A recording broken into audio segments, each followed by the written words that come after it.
حضرت علی رضی اللہ تعالیٰ عنہ فرماتے ہیں، بے شک ایمان کا ٹھکانہ دل ہے۔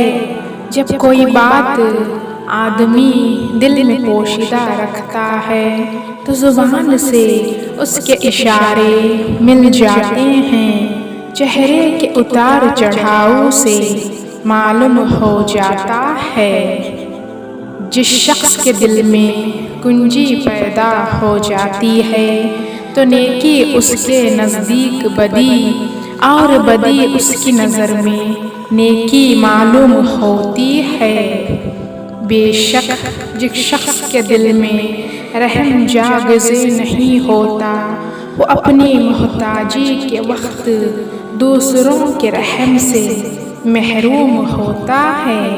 جس شخص کا دل کسی امر کا یقین نہیں کرتا تو وہ کام اس سے درستی کے ساتھ سر انجام نہیں ہو پاتا۔